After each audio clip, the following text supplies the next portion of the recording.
Hello and welcome to These Days Are Ours and Night After Night's Crossover Spectacular. I'm Peter. I'm Joe. And I'm Chris. I'm Lisa.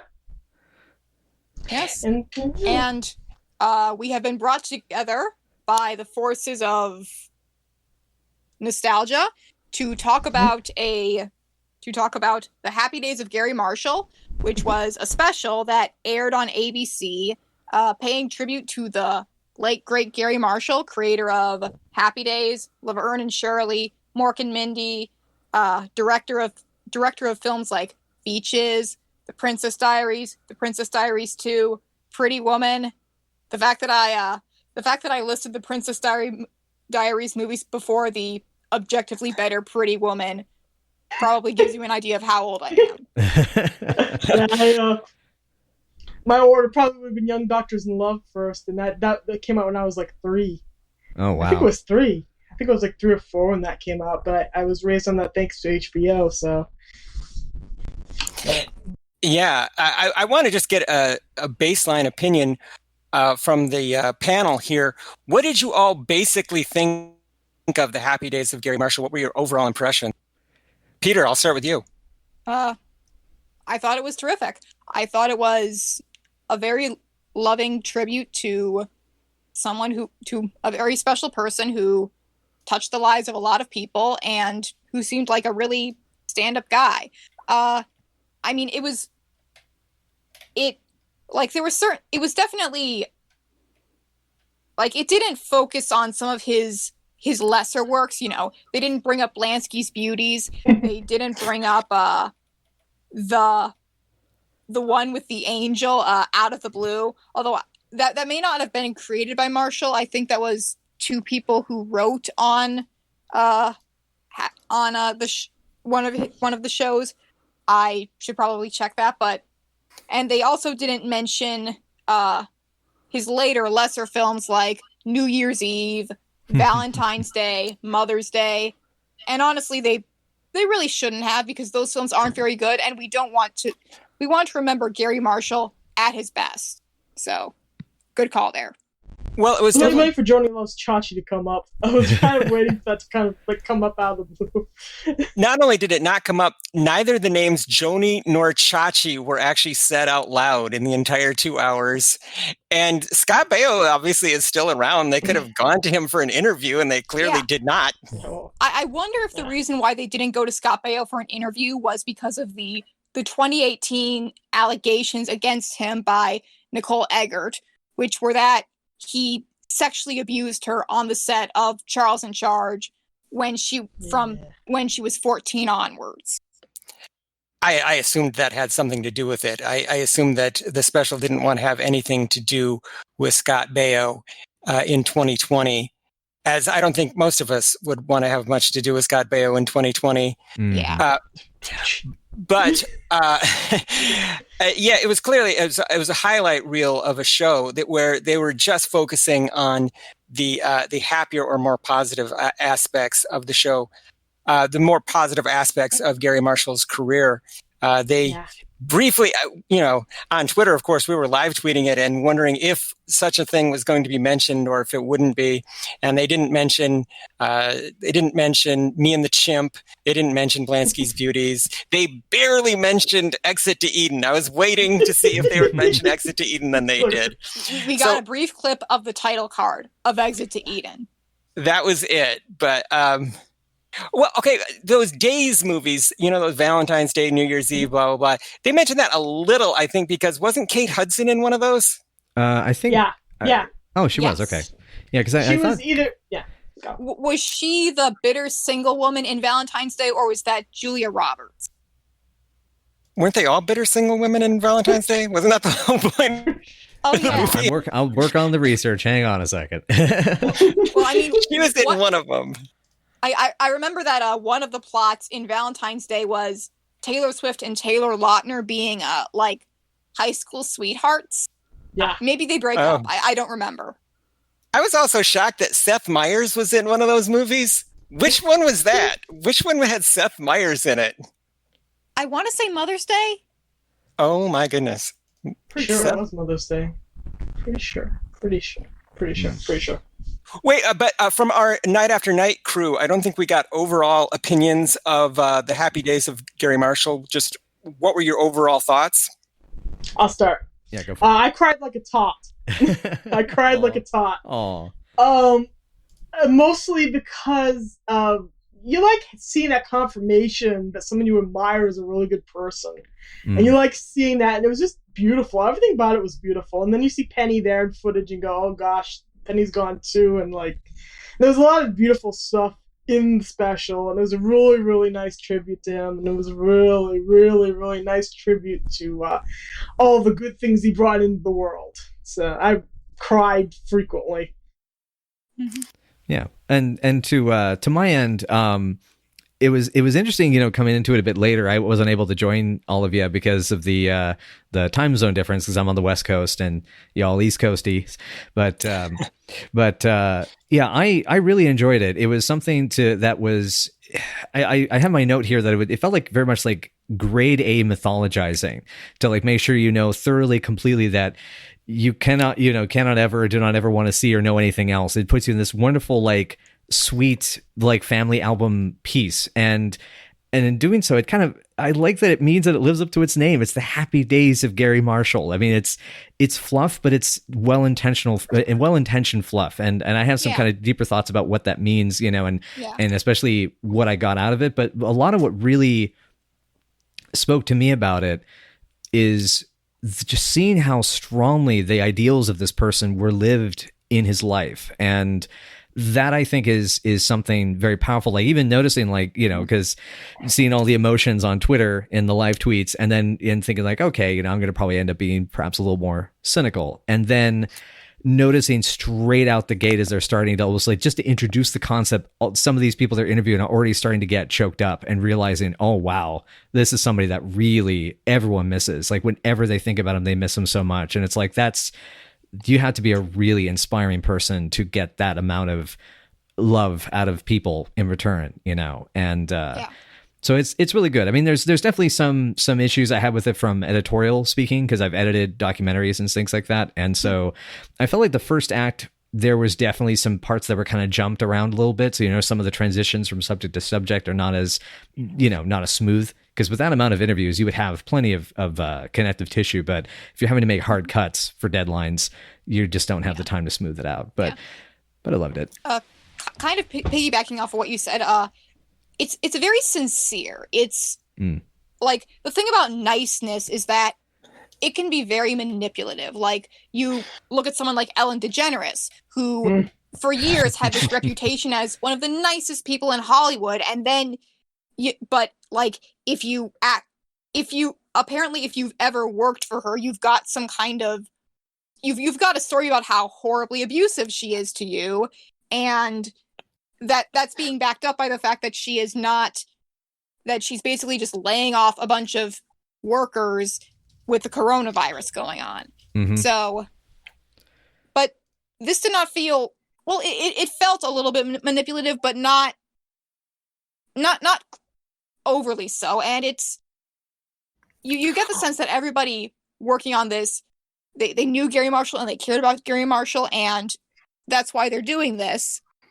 And I sincerely hope that, going back, and from this, you really do get the sense that Garry Marshall was someone who practiced what he preached. He believed in sort of kind of looking on the bright side of things, and that is of looking for the silver lining. And he also believed in treating people kindly, and that's very nice. And something that Oscar Hammerstein once said, "I know the world is filled with troubles and many injustices, but reality is as beautiful as it is ugly. I think it is just as important to sing about beautiful mornings as it is to talk about slums. I just couldn't write anything without hope in it." And I think that's also true of, not quite to the extent of,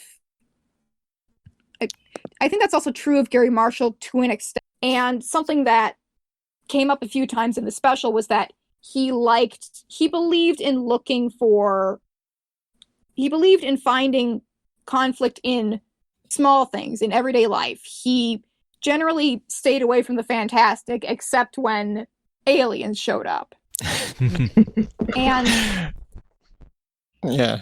so, Well, I think the greatest testament to Garry's genuine niceness is that if you look at the people who worked on his TV shows and then the people who worked on his movies, it's the same people over and over and over again behind the scenes. He had the same people working in his crews, and from television show to television show, from one project to the next project, it's the same people working on all of them. And so I think if he were one kind of person, for the press, and then another kind of person behind the scenes, I don't think he would inspire that loyalty.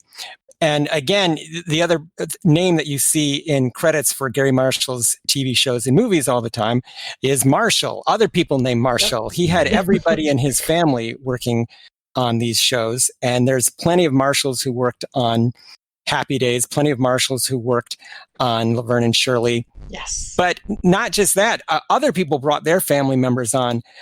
Several members of the Happy Days cast have brought their family members on as guest stars. So, I mean, it really was a family atmosphere. So I don't know that there's a hidden dark side to Garry Marshall. And again, maybe that's why Exit to Eden didn't work. I don't know why he thought he was like the right person to do an Anne Rice adaptation, but and I can say the way they adapted it was very much not like the book, is all I can say. They turned it into a slapstick comedy, and there's Dan Aykroyd and Rosie O'Donnell running around in leather with their guns trying to get. That's not what happened in the book, and it's like. The one dark movie, supposedly, is a movie that I think several of us have seen many, many, many times, which is Beaches. But it is. I mean, it has a sad story in it, but I don't think of that as a dark movie at all. Oh no, I mean it's a powerful movie about. It's a movie about the power of female friendship. It's a movie in which the most important relationship in these two women's lives is with each other. Which is also true of Laverne and Shirley. Which is why season 8 doesn't work. Yeah. That's why season 8 doesn't work, because there is no Shirley, and we have to deal with that. That's what happens. To deal with that. Yeah, season 8 is... Oh, that's season rough. 8 of Laverne and Shirley is... It's basically Laverne and Squiggy, which is a weird premise. Oh, man. Not even Lenny is on there. Michael ran for his life. Man. Michael had literally written into his contract, if Spinal Tap took off, they got funding for Spinal Tap, he was allowed to bail out of the last season of Laverne and Shirley. And what happened is they did, and he did, let me think, 1, 2, 3, he did about 5 episodes, and he directed one. And otherwise nothing. And he's contracted to do 9. Yeah, it's amazing to hear more voices now saying to me, season 8, and I hear that Jaws theme. And I'm on my shoulder, like, oh god, what's it's like, oh boy, I'm still the little child that's just starting on season 2 now. Oh, you see, right now you are in the thick of what I think is like one of the best runs of Laverne and Shirley episodes that exists. So, the thing is, sorry, go on. Well, they mentioned it in the special. It's one of the few negative things that they said during the special was that in its second year, Happy Days was kind of slumping, which it did pretty hard. But Laverne and Shirley did the opposite. In their second season, they actually got better. So they became one of the funniest things on TV in the second season. So yeah, this might be a controversial thing for me to say because I am on the Happy Days podcast and not the Laverne and Shirley podcast, but I think that Laverne and Shirley is overall a stronger show than Happy Days. I think that it's because it has the benefit of starting off a lot sharper, and for the most, I mean, up until honestly, even with the move to California, I think it stayed overall stronger than Happy Days did. I mean, up until season 8, it's really good stuff, and it generally had the benefit of not having to write in new characters to replace our long-running, older, beloved characters. Like, I don't know if there's really a Roger equivalent on Laverne and Shirley. Let me think. The Roger equivalent is probably Chuck in season 8. Probably around there. David Chuck is kind of supposed to be the Lenny and Squiggy equivalent because even they're not even using David correctly by then. So he's also like a Chachi. Do we have a Chachi? Now I'm trying to think of it. And now it's kind of like. But then again, this show, I tend to say that this is a very horny sitcom, and it is if you really watch it, which I'm embarrassed to say, but hey, it's true. And for all that, we don't have any of those hunky sex appeal characters except for Carmine. Carmine is basically out there always shirtless. Look at Carmine by season 8. So I guess he's our hunk du jour, so to speak. That seems rather sad in some respects, but to piggyback off where this conversation is going, though, back to the special. The special. I think what we're mentioning though is this one of the strengths you see about Marshall and the way he worked with his team was that he was very adaptable. The story, for instance, about the discovery of Robin Williams, or the stories of going to the live studio audience. Those basically discuss that one of Garry's strengths is that he was adaptable. And one of my favorite things that going back through my notes, I can't remember what point they're talking about. I think it was when they're talking about some of his later films. It might have been like when Chris Pine was discussing Princess Diaries. And when you're directing, and I've directed, I make films, I work on films as a director, and it can become a very rigid process when you're working in independent DIY kind of circles. And it seems like Garry took the opportunity to create these environments where you could listen and nurture. And I think that's why you have, say, for instance, the stories like with Julia Roberts, where she's able to be kind of nurtured and pushed, I think in many ways it's not just that the movie Pretty Woman made Julia Roberts a star. It's like he, as a director, and the people that he had kind of fostered to grow into that, become part of that crew, helped her understand what being a movie star was going to be. And so like, that's one of my other big takeaways from this retrospective, is that it shows these really kind of aspirational traits, even as a creator, not as well as a human being, but also like as a producer, as a creator of content, as a writer and a storyteller, that you want to be that person that listens and adapts and figures out, okay, this isn't working. What can I do to adjust this here and work out the kinks? Like going from, say, season 1 to season 2 of Laverne and Shirley, where you oil the machine a little bit, you make these adjustments, and then you figure out, okay, this is what we want to do. Let's go for that. Yeah, I would say that's a pretty good observation. Garry was about giving people what they wanted, and if something wasn't working, he was always willing to adapt it.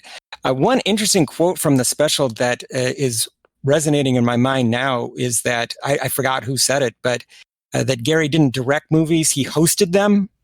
Yeah, and basically he created an atmosphere in which good performances could happen, and he always felt that actors were giving better performances if they were happy on set. And so he always says that Happy Days was a very happy set as well.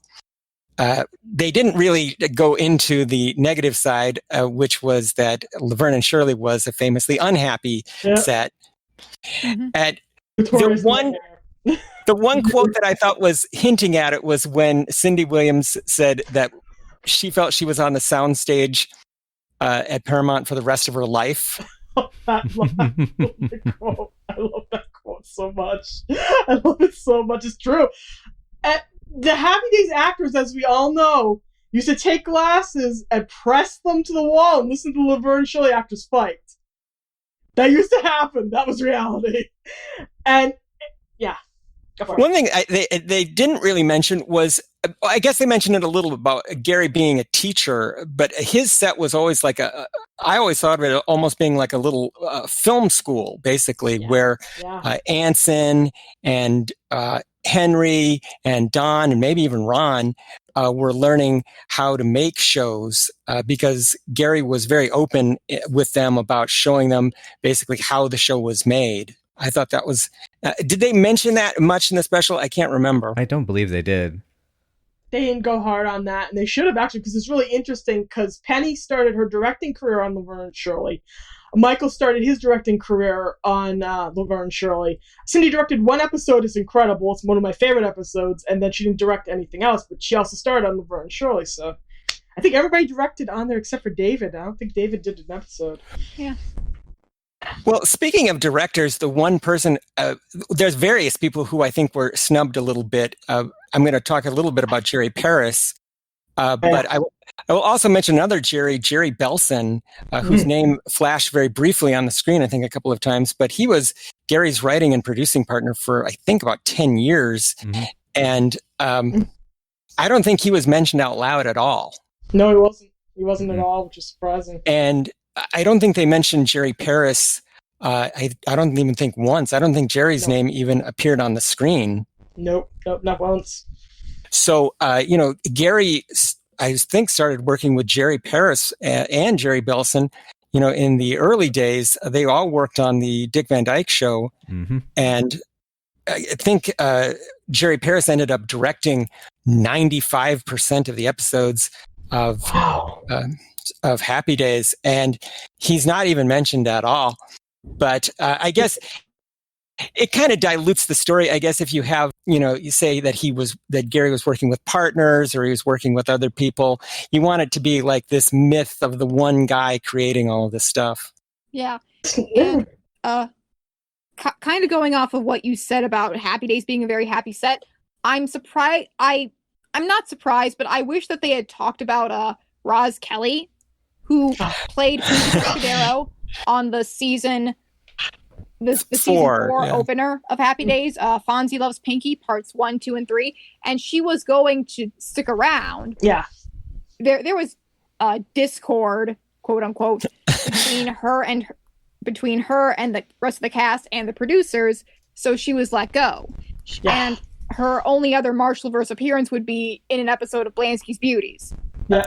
And the thing is, a lot of the times when it's said that a woman is difficult, what it actually means is that we treated her badly and she didn't like that, so we got rid of her. And I want to believe the best of Garry Marshall and the makers of Happy Days, but part of me wonders just what exactly happened there, and I wish that they had kind of brought that up. Well, in defense of the Happy Days crew, I have heard that Roz Kelly was kind of a hellraiser in real life as well. There was an infamous incident when her neighbor's burglar alarm went off, and she responded by shooting into the house. Oh, wow. So that was the real life Roz Kelly. So I don't know if she was maybe literally difficult on the set or if she was just figuratively difficult on the set. But clearly something went wrong there because Pinky Tuscadero was meant to be an ongoing character on the show and then never was. Although obviously shooting into your neighbor's house is bad and you shouldn't do it, but that was in 1998, which was years later, so who knows? Well, I was gonna say that she was supposed to end up marrying Fonzie eventually, right? I would guess so, yeah. They got engaged in her first appearance. That's right. So that's right. So that was clearly something that they had to drop, and then they, because there was such a response to it, they had to do something, so they created the character of Leather Tuscadero. Yeah. And was there a third Tuscadero? There was not. There were only the two. Only two. Okay, so they created two Tuscaderos, but they had to do something because the Fonzie Loves Pinky story was so popular, and they weren't going to bring Roz Kelly back. But I remember Roz Kelly being a panelist on Match Game around the time of Happy Days, and a fan comes out of the audience and wants to kiss her, and she says yes. And so he comes out of the audience and kisses her, and then Roz Kelly says, "Oh, you're so much better kisser than Henry." So, whoa! So she was trashing Henry on the show right there, but I think it is good television, though. It's very good television. Yeah, yes, it is. Speaking of that, I thought that was one of the best aspects of the special was that all these clips from Mork and Mindy and Laverne and Shirley and Happy Days and then all the movies, it makes you just want to watch all this stuff again.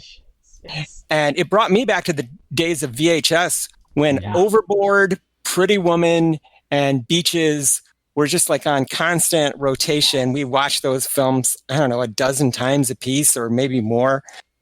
So there were certain scenes from Pretty Woman I think I had memorized. I'm pretty sure there was passages of Beaches that I had memorized. And it made you want to see all those shows again. However, there is an issue here in that I think CBS Paramount bought all these shows just to bury them in some landfill somewhere. It certainly feels like it. We can't recommend anything. We can't give people streaming links. We can't do anything. I can say, go watch the show on Logo in crappy format, not remastered like we got in these clips, with the tag scenes cut off, which I don't forgive them for.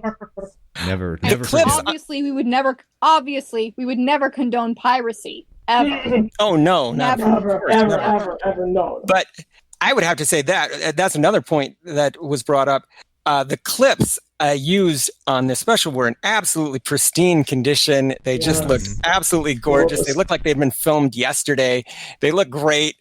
Especially the clips from Laverne and Shirley, like the jokes still worked.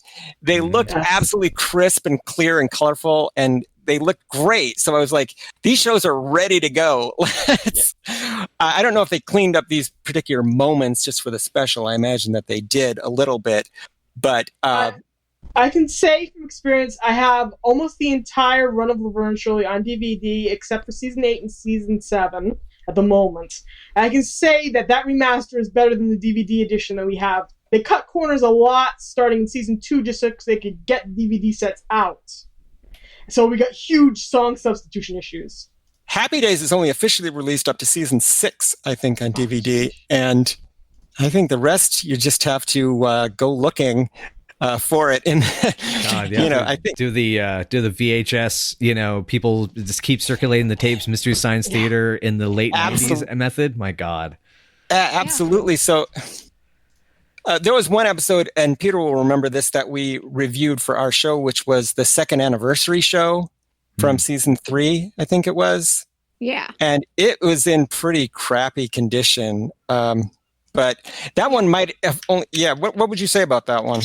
As I've said before, the first time I ever watched it was for the podcast because it was not with the rest of the show when I watched the whole show for the first time. So I honestly had no idea that it even existed.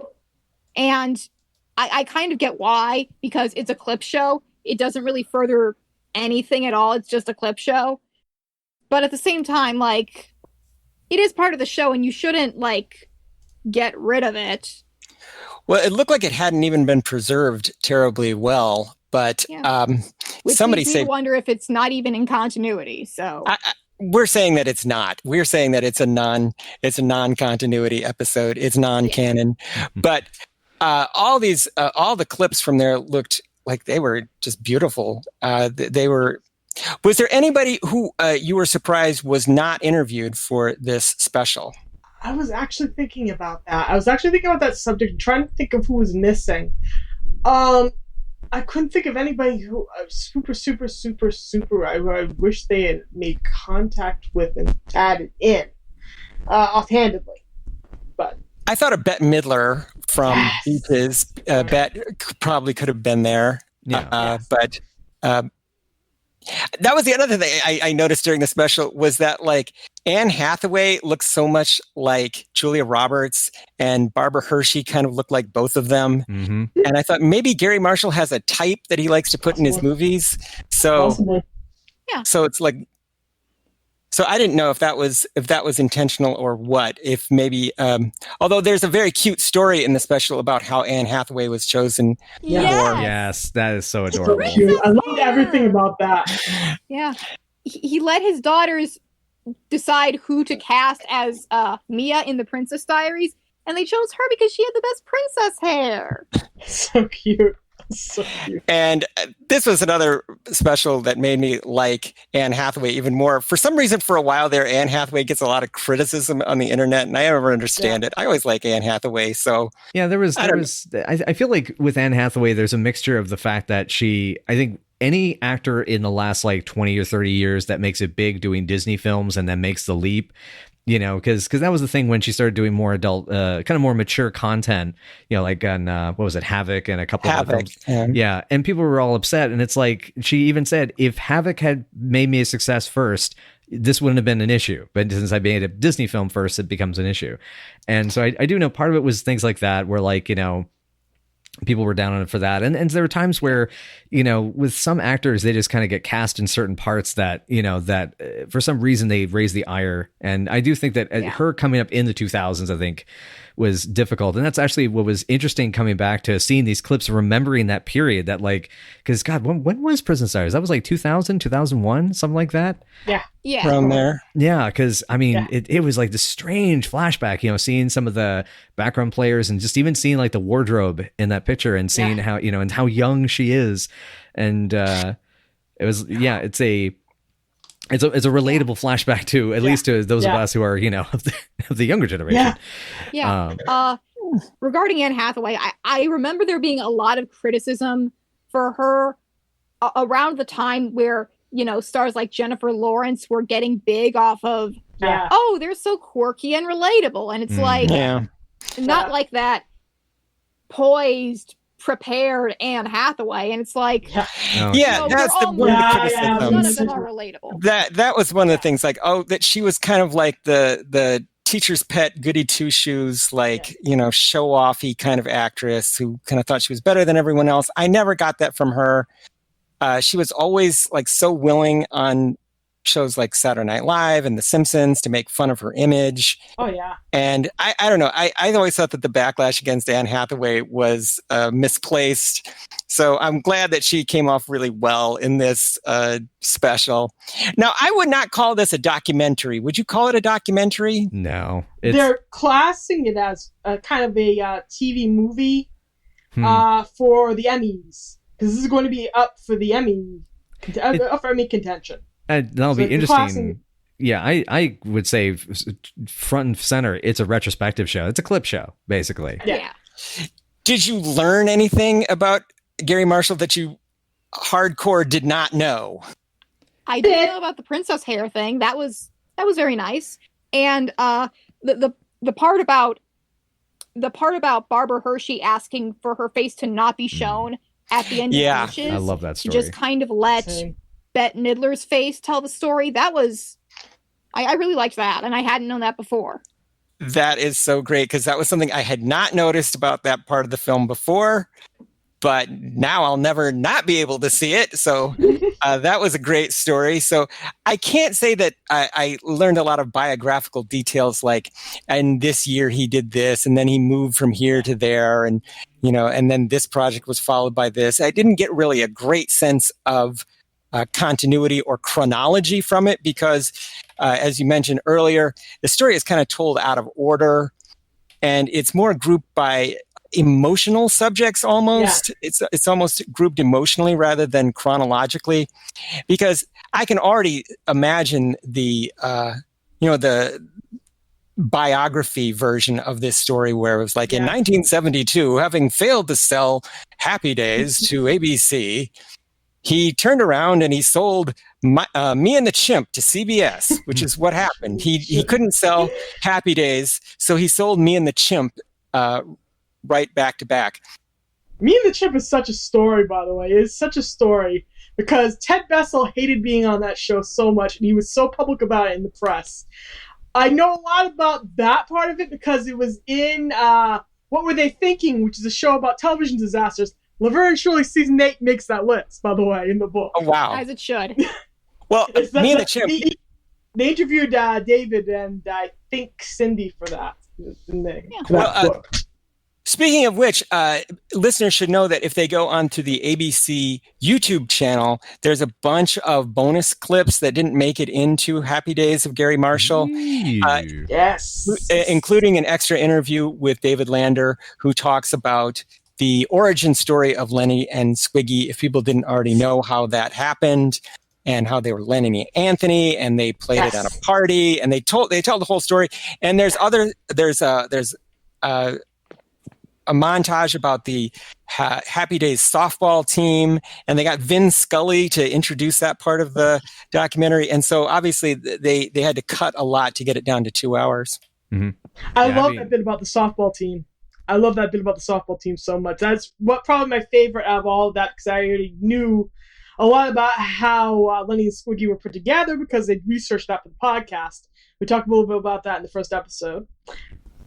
And I was going to say what I learned. The one thing that I learned, I did not learn that Barbara charged him money for a joke that he used on television. One of his scripts. I love that story. That was one of my favorite stories. I didn't know that at all. Yeah. Oh, that was great. I did love the idea that, and Garry was very honest about this, that he just took stories from his family's life, and they played a little bit of that, of an interview that he did about his time working with Carl Reiner, and he told Carl Reiner, I don't know what to write. I can't think of anything. And Carl Reiner said, you don't have to think of anything.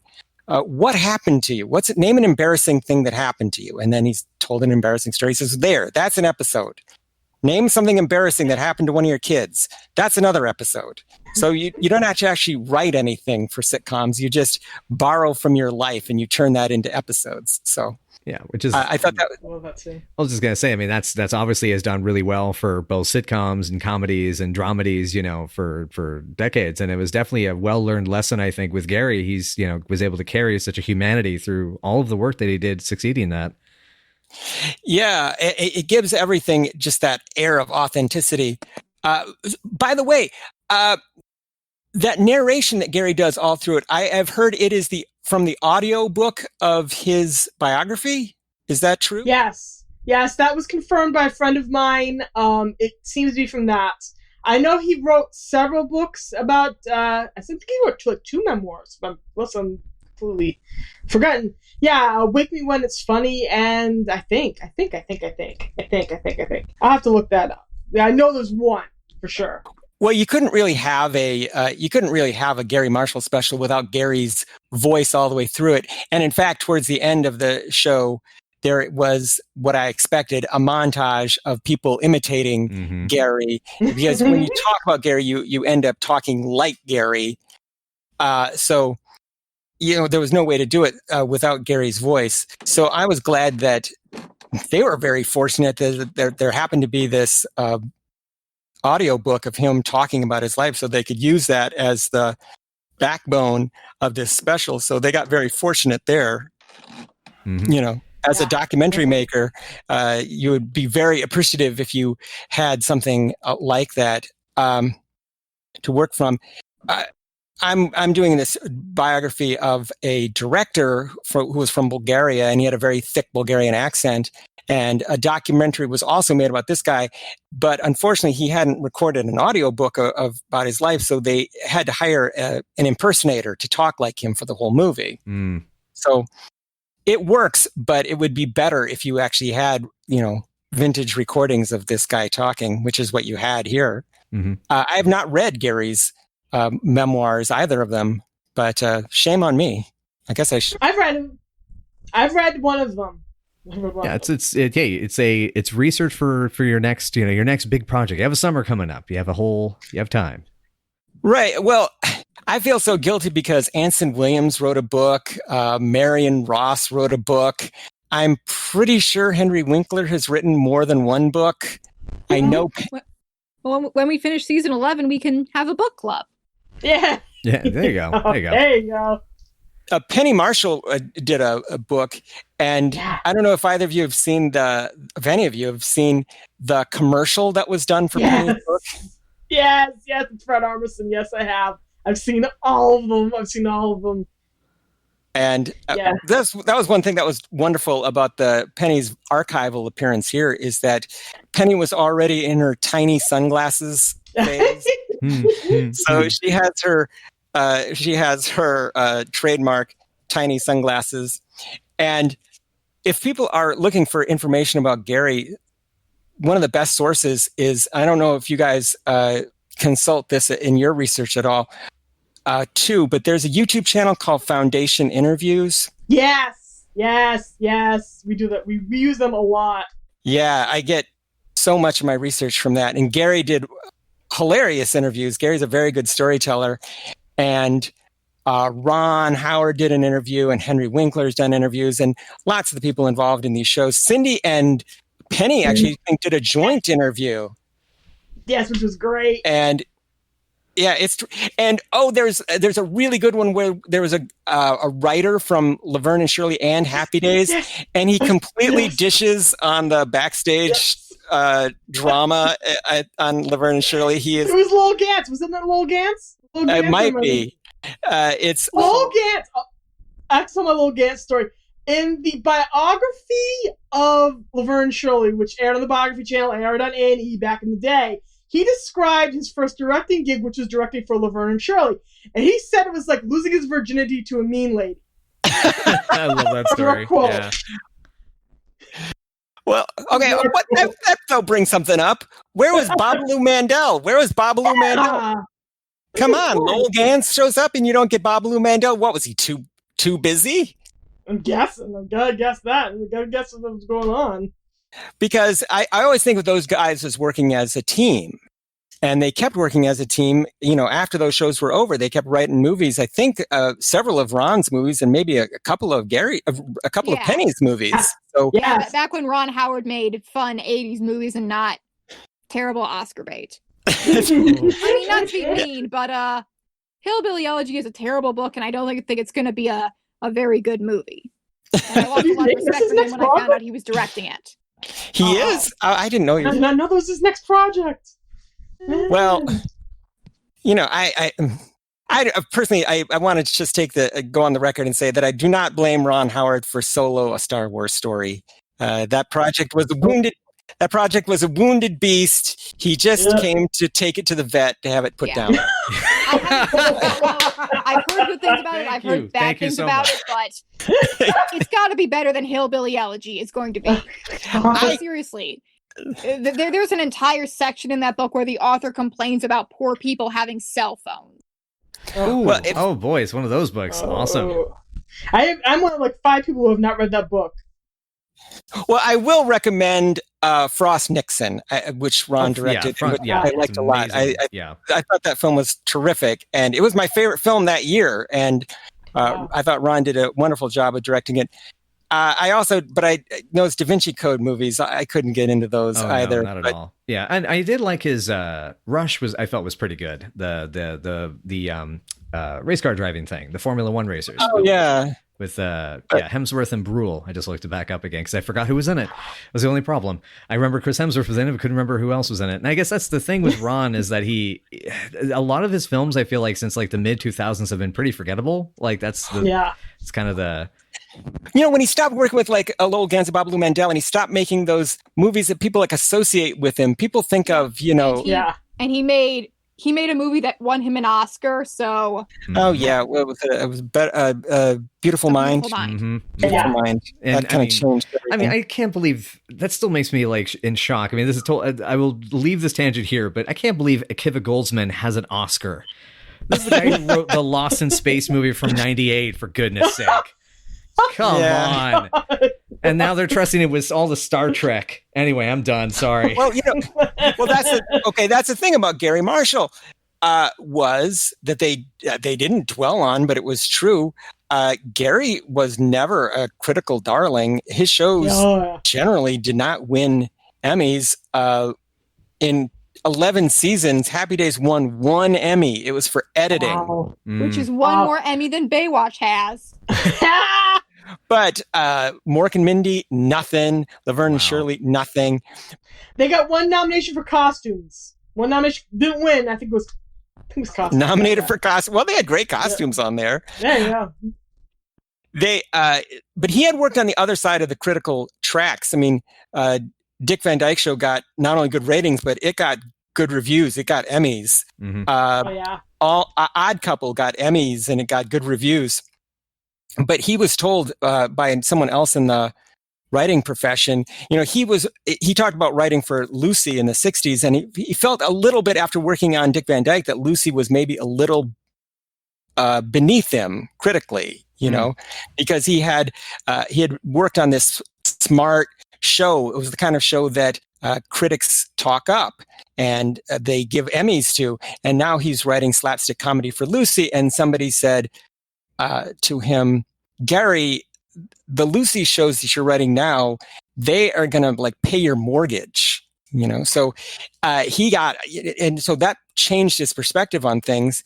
And then, he liked the fact that Odd Couple was a critically respected show, but what he really wanted was, it was pay his bills, and he wanted to make stuff that people really liked. But Garry's movies never got good reviews. I mean, I don't even think Beaches or Pretty Woman got great reviews. No, I don't. And certainly the Princess Diary movies, those didn't get good reviews. So he was never a critic's darling at all. But yeah, I think Meg Abbott, the author of the Princess Diaries, in one of the later books, she kind of made a jab at the second movie. Just that, the plot was silly, stuff like that. Yeah, I mean, his movies generally are pretty, and shows are pretty silly. There was, I noticed that in comparing Young Doctors in Love to Laverne and Shirley, clearly Garry thought that one of the funniest things in the world was like a Murphy bed going up and then throwing people around. I was like, there was like 5 minutes of Laverne and Shirley being thrown around by a Murphy bed, and then they go to Young Doctors in Love, and again it's the same thing. So I was like, this guy, I'm sure he just thought that was funny. It was just what genuinely struck him as funny. So hey, well, thankfully, everything behind the scenes. Sorry, go ahead. Oh, I was just gonna, just real quick joke was, goodness gracious, I'm glad nobody showed him a Rube Goldberg machine, or else he would have probably killed his actress with something like that. And it's like, all right, we're gonna have this bed, fling him over into this bed over there. Well. They're gonna be bounced off of this into a bathtub, and they're gonna slip out of the bathtub and into this bed. Well, that was one thing that was great about Laverne and Shirley that they did, which is that Penny and Cindy were just totally up for the physical comedy, and they would just let themselves be thrown around. And Cindy was especially brave because she was a tiny lady, and she was like, don't worry about it, throw me around, I'm up for it. So there is actually a specific quote that Garry said that she told him. She said, I'm little, so I've got to be fierce. She said. Yeah. So that definitely worked. One thing I'm hoping comes from the happy days of Garry Marshall is a renewed interest in Garry and his work. I don't know if there's any miracle that will get Garry shows, onto streaming. Yeah, God, I need this. Yeah. We need it. We all need it. We just like. Yeah, the thing is, most of what I had heard about Happy Days was from references from other stuff, like when Fonzie showed up on an episode of The Simpsons as an example of one of the dropouts who was coming back from the heat wave, or one episode of Family Guy that I watched when I was way too young, which was all about Griffin starting a church devoted entirely to Church of the Fonz. The Fonz religion. Yeah, just stuff like that. So it's kind of like you absorb this information through osmosis, but you don't actually experience it firsthand. And it's like, you should be able to experience it firsthand if you want. Well, I think we're in an era. This is the era of popular culture that I call the jangling keys era of popular culture, where you have to sort of jangle stuff in front of people's faces, like parents jangling keys in front of babies. And if it's not right there in front of the baby's face, they're never going to see it. Mm-hmm. So if they're going to have to go looking for Happy Days, they're never going to do it. So you're going to have to get it on platforms that people already know. The way I saw Happy Days was when it was in syndication, and it would just run, Monday through Friday, once a week, every day at 5 or something. It would just run every day. But those spots are all taken up by, the King of Queens now and Friends and stuff like that. I mean, time moved on. And if you look at, I looked at Nick at Night recently. It's literally all like Everybody Loves Raymond and Friends, and I noticed that. Oh God, that used to be George Lopez all the time. George Lopez all the time. So, like, if these shows, if you don't jangle them in front of people's faces like a parent jangling keys in front of a baby, people are never ever going to see them. So, I don't know how to get this to CBS Paramount, but that was I thought about that. I tweeted about it. Do you think ABC must have had to pay CBS for the rights to show these clips? Yeah. They definitely had to have. It's just bitter irony. But on the other hand, ABC is doing all these live readings of old sitcoms. Yeah. And, they've done The Jeffersons, All in the Family, Good Times. And I'm thinking what needs to happen is a live reading of Happy Days and Laverne and Shirley. Yeah. So, sorry, go ahead. Sorry. I didn't mean to interrupt. There's one story that starts on Happy Days and ends on Laverne and Shirley. Yep. And I thought... You're probably not talking about Are you talking about Shotgun Wedding? The one where Richie and Fonzie disguise themselves in a cow suit to sneak onto a farm so they can make out with the farmers' daughters, and then they have to pretend that they're marrying Laverne and Shirley so that they don't. Yep. Because the girls are camping nearby. I can't believe I remember that. I actually remember. I remember watching that on Nick at Night in the 90s. I didn't know. I think it was. I probably had the flu at the time, so I don't remember exactly why. But oh my god! So what I'm remembering is much more benign than that. It's just where Udana Power comes back on to Happy Days, and she has a baby, and then on the next show, Laverne and Shirley actually babysit for the baby, and I think they lose the baby somewhere. Yeah, no, I know what happens. They take care of the baby. They're watching the baby. They got an eye on the baby. What happens is one of the girls gets a date, and then the date calls to cancel. So the other girl has to go get her. So they leave the baby with Lenny and Squiggy. Never leave a baby with Lenny and Squiggy. Okay. Maybe multiple people do this. Actually, it works out okay in the end. So they're watching the baby. Heckle and Jekyll is on the TV screen. The girls come back. The baby's gone. And he said, and they asked Squiggy what they did with the baby, and he said, well, the father came and took it, and Shirley tries to strangle Squiggy to death, and it turns out it's true. That's how it ends. Yeah. That would probably be a better choice than the cow suit one. Although now you've put the cow suit image into my mind, and now I can't think of anything other than the cow suit. So, I know the selling point of that two-parter is that, oh, hey, Richie and Fonzie and Shirley and Laverne are getting married, but, not the cow suit is what sticks with me. Mm-hmm. Well, obviously. And then it's awkward. Selling that romance at this point, it was 5 seasons deep for Laverne and Shirley, and as to how deep it was for Happy Days. At this point, Richie was with Lori Beth. Carmine and Shirley were a really strong thing, stronger than they had been in previous seasons. So trying to sell your audience on that happening is kind of awkward in a way. Yeah.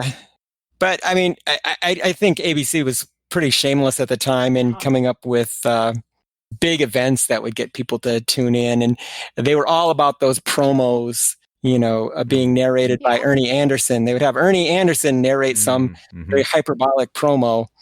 And that's why, we just covered the graduation from season 4 when Richie and Fonzie graduated from high school. And they turned that into 2 episodes when I don't know that they necessarily needed to. But at least we got an Anson Williams music video. Yeah, we did. That is an amazing plus. That's a wonderful plus. That is amazing. That is a wonderful plus. So both episodes are really fun, but they definitely could have condensed it down into one show. And obviously with Fonzie Loves Pinky, they dragged it out to 3 shows. I think we got a 3-parter coming up next season. Is that the ranch one? Oh, yes. We start with a 3-parter. It's a very special 3-parter, too. It's the one that defined a generation. It's the one where I have to say J the S. I don't even like to say the whole name out loud. They actually include the J the S footage at the end of the Happy Days with Garry Marshall, because of course they have to. It's iconic. I tweeted that in all caps knowing you were here. Well, they own up to it now. I mean, now when Henry has actually gotten to the point where he's actually sick of talking about it because he's been interviewed about it so much. And I think that the ultimate statement on that was when he was on Arrested Development, and he literally jumps over another shark. There's just a tiny dead shark on a pier, and he jumps over that. So with what, like his feet or a skateboard? What are we talking about here? It's small enough that he can just like awkwardly hop over it. So Garry actually had. But you got to see the clip from just, I don't know, Google Arrested Development, Jump the Shark. See, the first 3 seasons of Arrested Development are very good, except for the one very transphobic episode. But they did. There was one big. I didn't know if it was like a collage or what, but there was like all the cast members of all the Garry Marshall shows seemed to be like gathered outside of Paramount Studios. Do you remember that special? Yeah, I saw that. Yeah, because that was when I noticed like, oh, Paramount Pictures, and I just started Googling to make sure I could make notes about Paramount Pictures and the connection with the television stuff. So I have notes. Well, okay. Paramount Pictures, the studio buildings are very important to Happy Days because that's Jefferson High School in the TV show. They just use it as Jefferson High. And in season 8 of Laverne and Shirley, they just blatantly have Laverne walking through Paramount. You see the Paramount buildings in the background. There's no longer anyone for her to do Schlemiel Schlemazel. Yeah.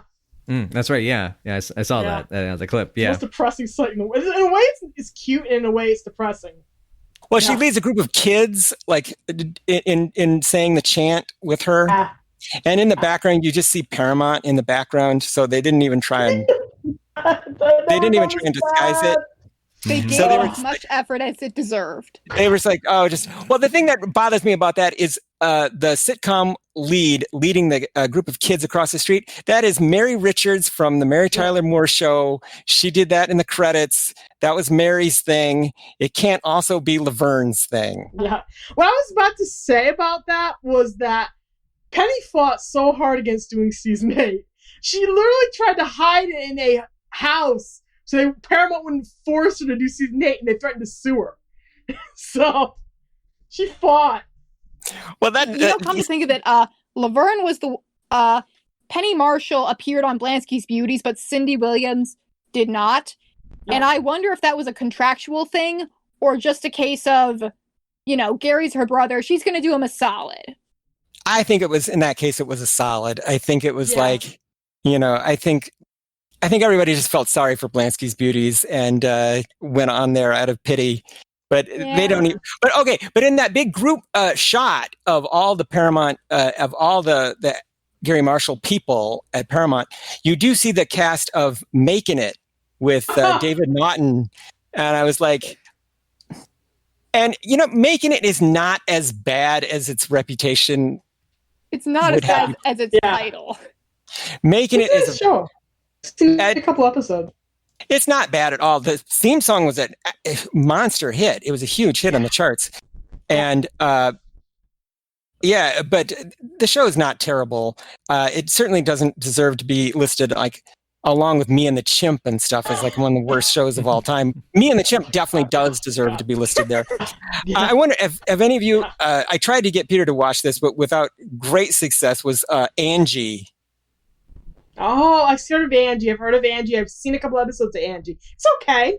It's one of those. It's okay. Peter, I forced Peter to watch some of it, but I don't think that was. Interest. I'm not convinced he isn't a serial killer. He's Robert Hayes. He's Robert Hayes from Airplane.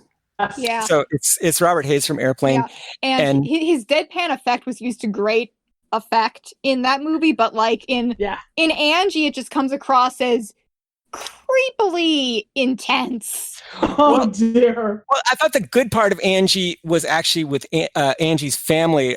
Doris Roberts, later of Everybody Loves Raymond, plays her mom, and Deborah Lee Scott of Mary Hartman and Match Game plays her sister. And I thought there was maybe something interesting in that little apartment that they shared together. I thought that was kind of an interesting maybe setting for a show. But obviously Angie didn't go, and I think it lasted 2 seasons. So I think it lasted as long as Joni Loves Chachi. So it went 2 seasons. And we just talked about Blansky's Beauties and all the attempts to save it and revamp it and retool it for something else. So because it started out as a 70s jiggle show a la Charlie's Angels with less action, where the lead was sitcom veteran Nancy Blansky. And then they retooled it into, they got rid of Nancy Blansky and Nancy Walker is the actress. Nancy Blansky is the character, sorry. Right. They retooled it in, they got rid of Nancy Walker as Nancy Blansky and retooled it into Legs, which went all in on the sex appeal. And then they retooled it again as Who's Watching the Kids for kind of the TGIF era, where you've got like some plucky kids and their adult supervisors. Yeah, and so, they had I don't know if it was before or after Full House, but I feel like it should have been after Full House, at least in spirit, if not in actuality. You know, it was. They also added Jim Belushi, if that sweetens the deal any. It does not. And they kept Linda Goodfriend, and Linda worked on a lot of projects for Garry. Linda is even in Exit to Eden, bless her heart. She came back to do Exit to Eden. I can't imagine what she plays in it, but she's in there somewhere. I don't like to think of Linda Goodfriend being in that film, but she's in there somewhere. But yeah, I would say overall, even though it is not very journalistically rigorous, The Happy Days of Garry Marshall was a pretty satisfying viewing experience, and it made me want to revisit Garry's shows and movies. So I was overall very pleased with it. So any other thoughts that people had on it? I was going to say, what was the one moment that touched you the most during this special? What was the one moment that touched you guys most? Wow. I would say there was a sequence involving Garry's death when people were coming to visit him in the hospital, and all these stars from his movies and TV shows were showing up, and they were still getting genuinely emotional thinking about that experience. And I will admit that I got a little bit choked up during that sequence. Mm-hmm. Yeah, I would have to say, I would definitely say that would be, I mean, for me, what happened was as the transition from television to movies takes place in the retrospective, you notice that the TV side of things, especially with the clips, especially with the comedy, because the work is much happier, it feels much lighter. And so when it makes the jump to cinema, both the people sharing their experiences are sharing, I think, sometimes more intense emotional experiences. So that I found to be much more moving and much more genuine as it went on. But yeah, I would have to say, I think that was kind of the kicker. I don't know if there was any one moment. Actually, you know, I think the one that first really got me like, bam, you know, straight to the heart. Fittingly, I say that phrase, was Julia Roberts' story about the gift he gave her at the end of Pretty Woman. And it was that necklace in the shape of her. Oh, yeah. To know that she would always be, she would always have value and that she would always be loved. Yeah. Beautiful.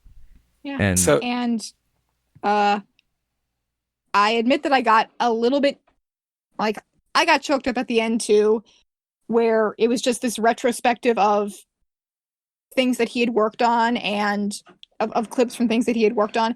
And even before that, I thought it was very, very sweet when his daughter was talking about how her parents were married for 52 years and that how rare that is in their industry.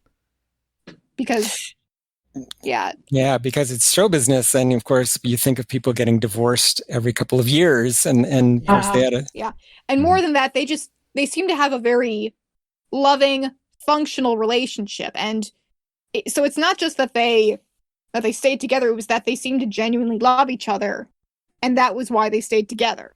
Mm-hmm. Yeah. Oh, his widow, I thought was one of the stars of this show. Yeah. Absolutely. She's incredible. Yeah, that's out of all the people interviewed, I mean, obviously there's movie stars and directors I would love to talk to, but Barbara, hands down, is the one out of that group I want to meet the most.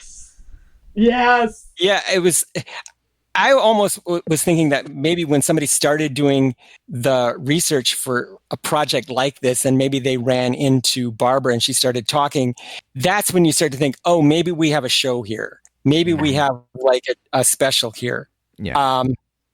Is that, she had so many great stories, and she was obviously still so proud of her husband, and they had such a great marriage that that's when you start to feel like, oh, maybe there's something to this. And I think they kind of built the special around her. Mm-hmm. By the way, the guy who actually wrote and directed this thing, had you heard of him? John Scheinfeld. I had not. And No. Thanks for the reminder. I need to look that up. And John actually made a ton of pop culture documentaries, including some that I had seen. And because he had made a documentary about Harry Nilsson called "Who Is Harry Nilsson?"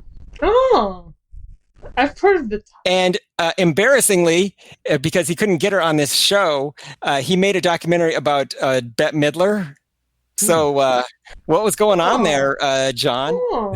You have to wonder at that point. It's like, those experiences. Oh, and the other one I haven't seen, but it's probably the most famous thing, is the U.S. versus John Lennon, which is another documentary. Goodness, yeah, I've heard so much about that one.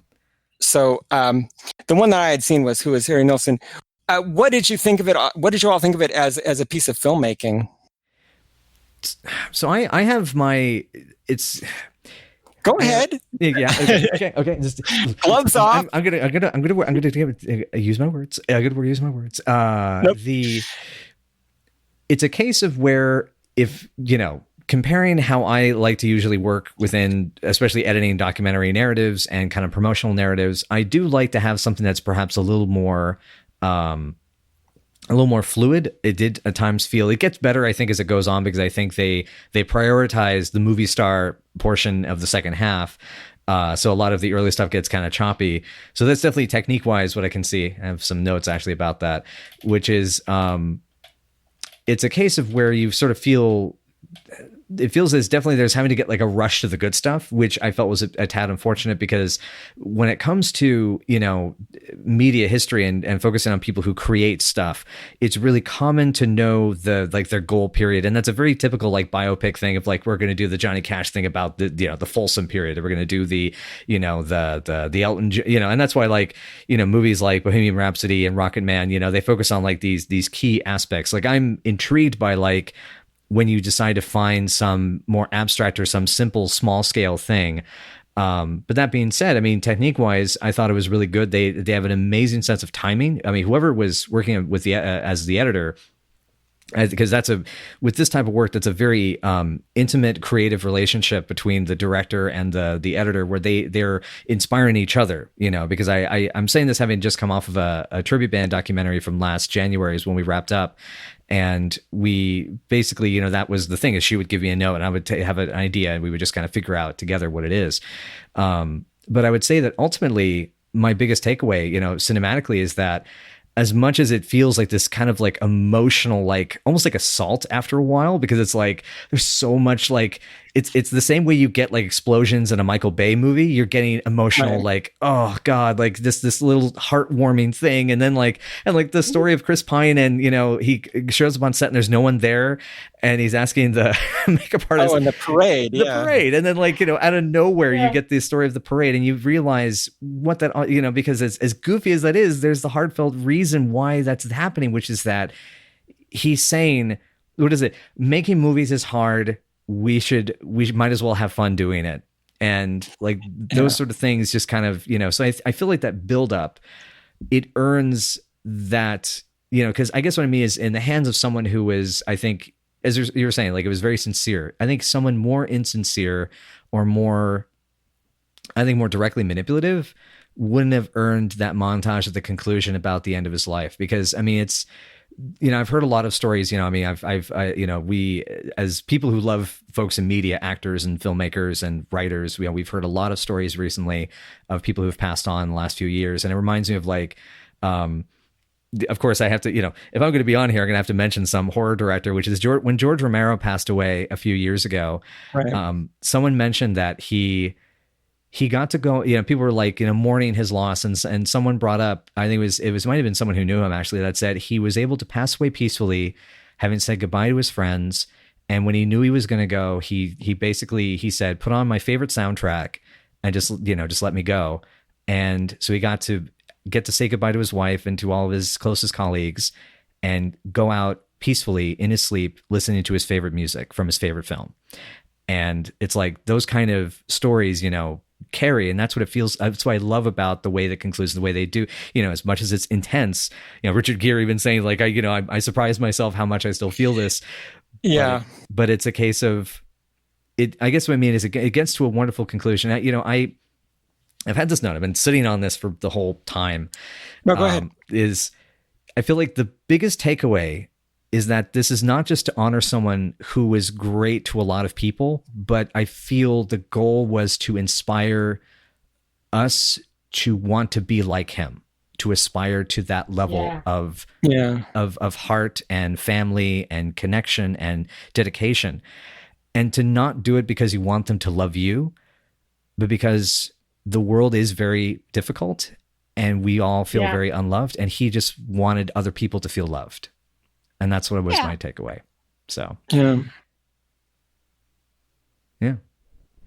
That phrases it so much better than I could have. Yeah, that kind of says it all. I did come away from it wanting to be positive and wanting to create positive things after that, Of course, within an hour, I was back on Twitter just being a dick, as I usually am. But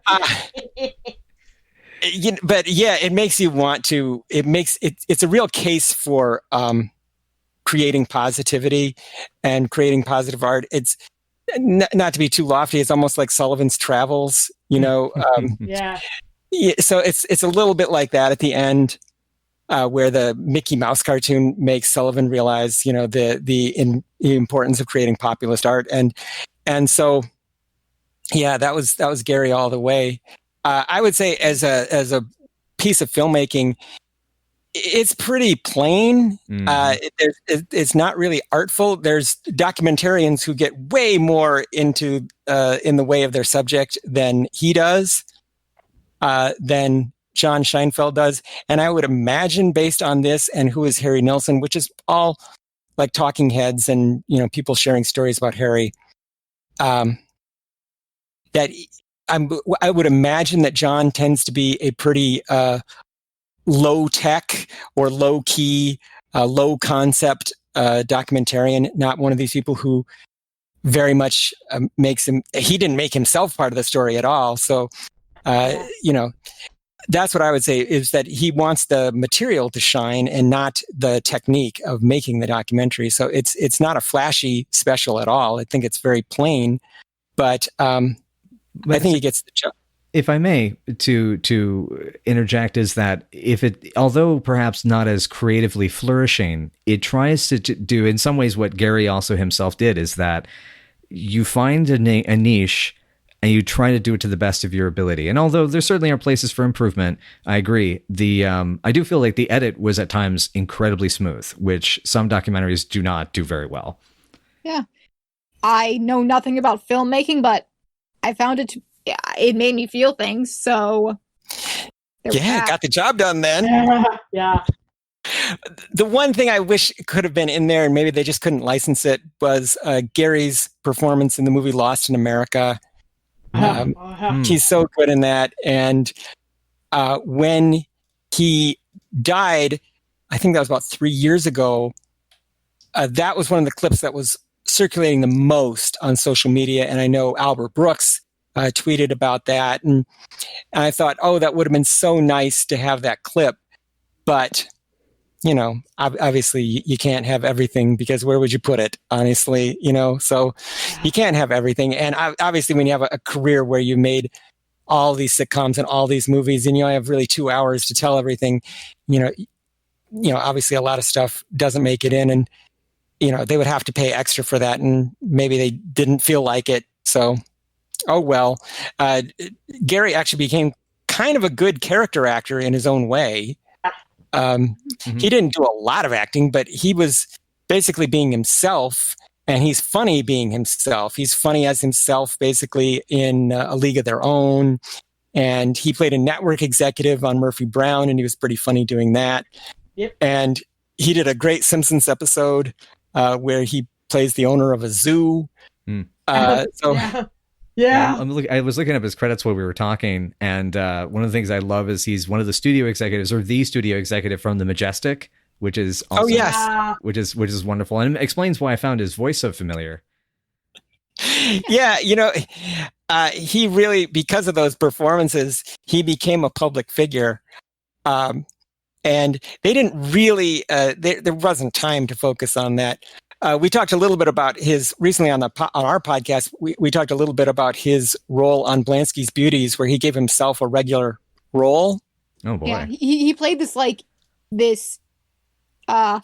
mob guy who regularly talked to Nancy, and it was honestly, I think he's one of maybe the best part of Blansky's Beauties, which is admittedly a very low bar, but still. Yeah, he plays sort of like this was back when, I guess, the mob owned Vegas. So he owns the hotel, I guess, but he's also vaguely a gangster, and he always has kind of thugs around him. And he's this sort of taciturn, menacing kind of guy. I think he wears sunglasses inside all the time. And it's not a typical Garry Marshall part, but he's funny in it. And he's probably the best part of Blansky's Beauties. But that was the only real howling omission that I saw was I really, really wish they had licensed a clip from Lost in America. I was actually surprised that we got as much of Young Doctors in Love as we did. That was good. That was great. Hell yeah, I got like 5 minutes, I think. Yeah. They had Michael McKean telling stories about it. It was great. I was like, if you'd asked, go ahead, they skipped over Flamingo Kid, which I think was, but they gave 5 minutes, I think, to Young Doctors in Love. And hey, if John Scheinfeld went to bat for Young Doctors in Love, then, more power to you, John. Thank you for doing that. Yeah.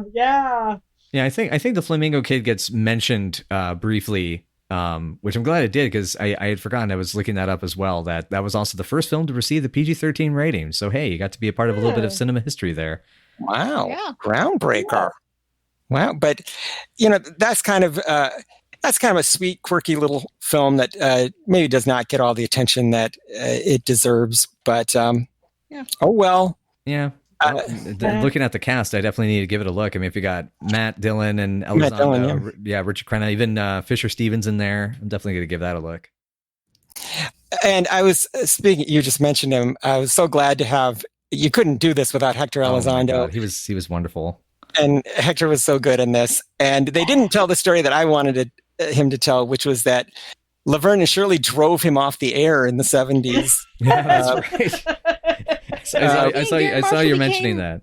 And then he and Garry Marshall became regular partners. They became buddies, and they didn't know each other at the time. But in the old days, Hector Elizondo was one of the first Hispanic actors to get a lead role in an American primetime show, and they put it up against Laverne and Shirley, and right off the air, gone. Yeah.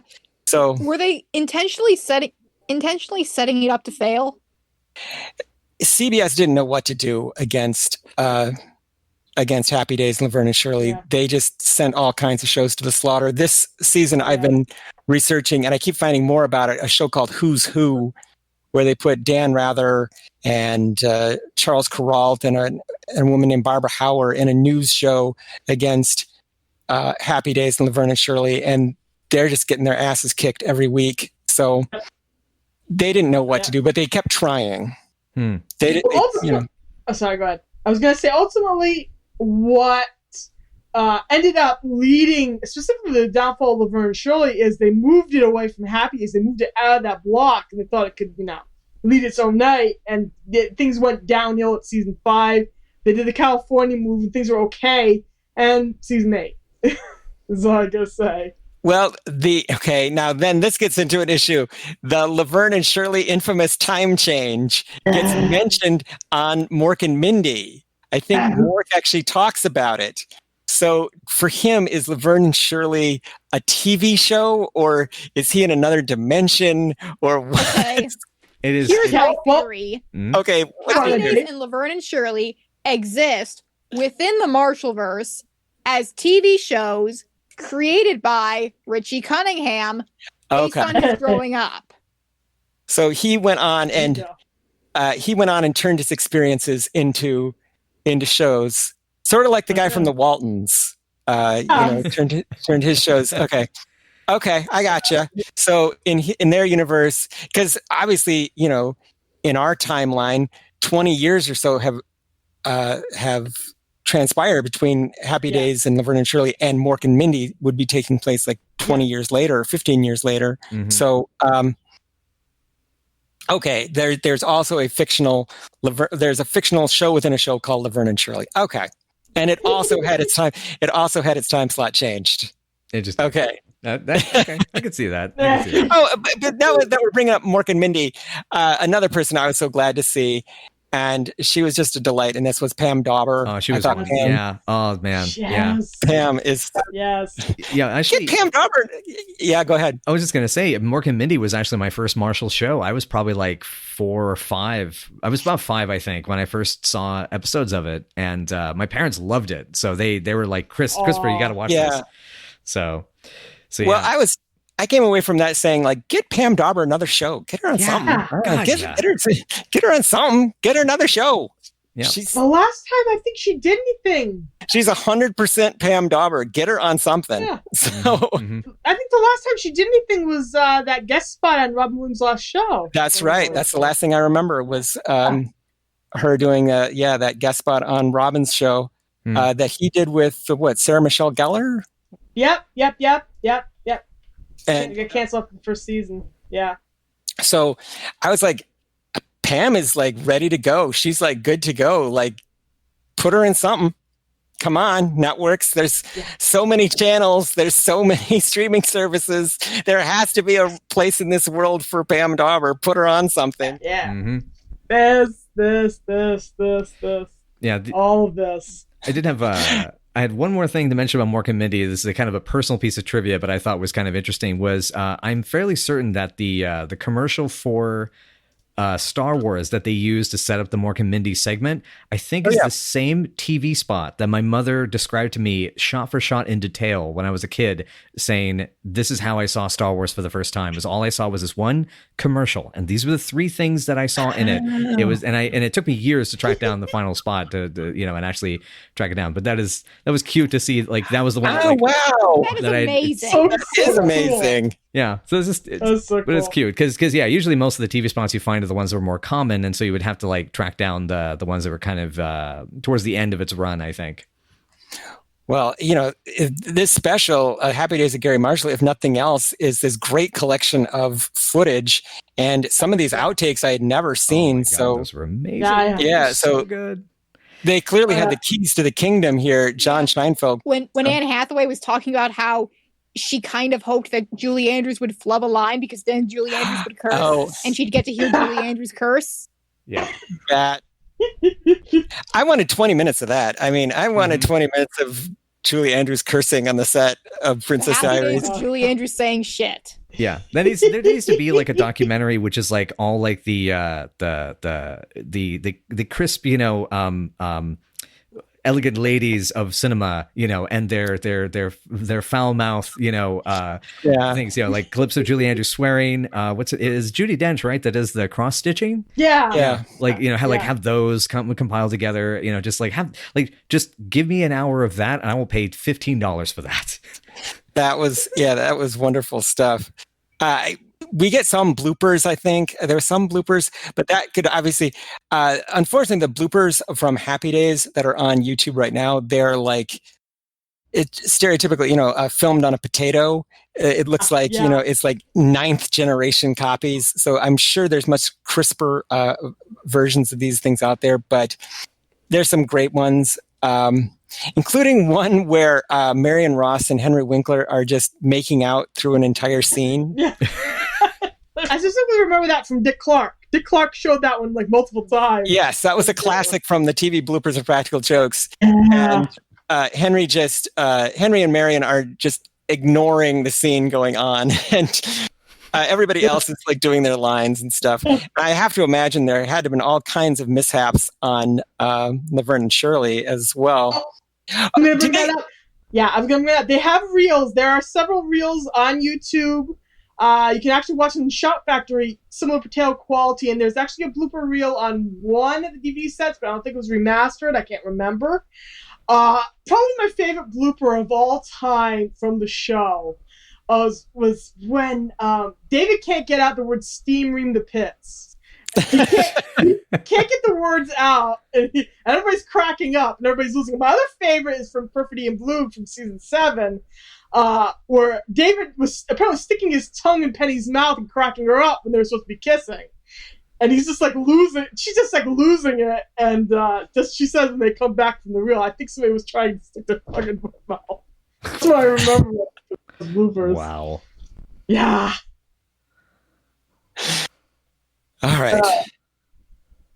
Well, I think that's all I have to say about the Happy Days of Garry Marshall. I enjoyed the hell out of it, and I was glad I watched it. So we're gonna. So if wait, we keep we're talking gonna, for another 30 minutes. We can match the length of the special. pretty much. Hey, yeah, I know. But okay, I guess because I was wondering, like, are we really going to end it on the Freddy Krueger tongue in the mouth, as a last subject to discuss? Absolutely, that is what Garry would have wanted. Garry would want you to end on a laugh. Yeah, okay.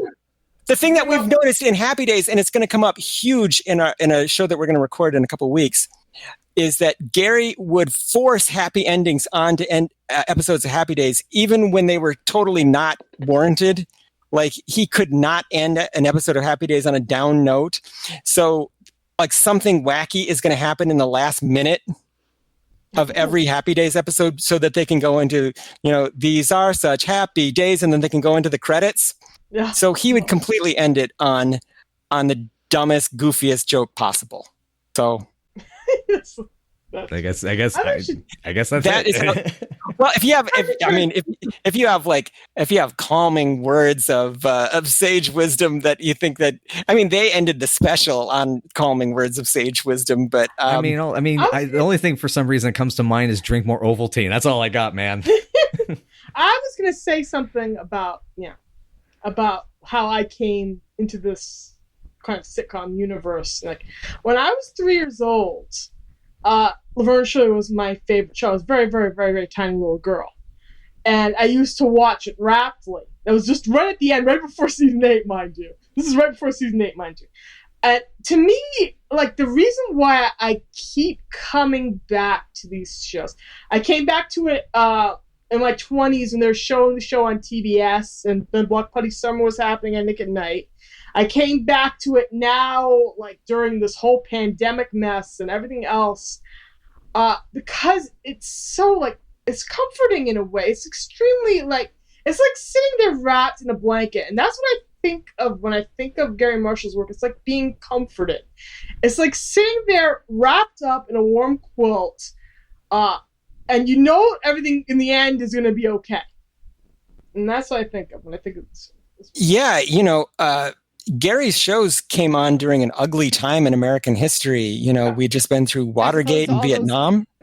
As opposed to all those pretty times in American history. Well, an especially ugly time in American history. We were just coming off of the Vietnam War, and we just had a president quit for the first time in American history.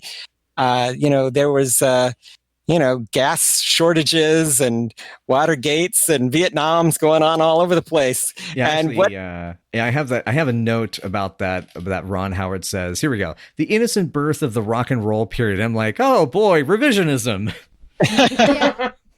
Yeah, like as much as I like Happy Days, you could maybe make, like, it probably wouldn't be much of a stretch to make it into something sinister, like weren't the 1950s a great and wonderful time if you were white and middle class and male and straight? Yeah, I mean, basically, you have that's what you have that for like American Graffiti, basically, you know. Well, but American Graffiti, I think, has a dark subtext to it. You know, I think, oh God, yeah. I think the whole point of that movie is like the Fonzie figure in American Graffiti is explicitly kind of pathetic, and doomed. He's got bad. Well, the whole point of that movie is these kids have no idea what's going to happen to them in the next few years. It's a very, very creepy subplot with Mackenzie Phillips's character. Oh, yes. God. And but it's been so long since I watched them. What they mean is, but the whole point of that movie is like these characters are basically about to be hit hard by the 1960s. They have no idea what's coming up, and we know, but they don't know. Yeah. So that's the irony of that film. In Happy Days, they really do try and concentrate on the happier aspects of it. Yeah. And maybe that's why right now is the time for a Garry Marshall comeback. America needs Garry Marshall more than ever because I don't know. Give us streaming rights. Give us streaming rights. Give it. I don't know if you've heard, but maybe some of you have heard there was a pandemic that happened recently. So right now would be a perfect time for the cheerful escapism of Exit to Eden. And we're all trying. When you could actually leave your house. And when we were all you could dance with strangers and you could, meet people and go on dates and and worry about making it to the bar and all these things. And we can't do any of the stuff that's in the shows or any of the movies. I guess we could die on a beach from beaches. I think that's one thing that's the one thing we would be allowed to do. Nothing else we can do. So if people want fantasy escape, watch Pretty Woman, where I don't even know if the prostitution industry is going to recover from this. I don't know. Oh man. OnlyFans. I mean, although granted, a lot of people are trying to get it shut down because they hate sex work and sex workers. Oh, that's yes, because we have to ban all of those things. Yes, it's not as if the spousal abuse it needs to be stopped, or child abuse needs to be stopped, and the problem with mental health. And they should remake Pretty Woman and have it all entirely take place in two completely different locations, and it all takes place over the internet. It would be pretty. Yeah. Now that I say that, it sounds terrible. Don't do that. Now it'd be Pretty Cam Girl or something. Oh God, it should be a cam. Oh boy, yeah, okay, so yeah, because that's right. There was that film with what was it, Elijah Wood and Sasha Grey? I think it was that horror film. Was there a cam girl horror film? There is a cam girl horror movie. There's multiple ones on Netflix. There's multiple cam girl horror movies. Where have I been? Oh my! I'm getting the wrong recommendations. Clearly, they're recommending the wrong movies to me. If there's multiple cam girl horror, how did we get a cam girl horror movies from Garry Marshall? That's what our tangents are like on our pod. This is what happens when you invite me on these things. I think you'll have learned your lesson. My God. Chris, you are the wind beneath our wings. Oh, that song.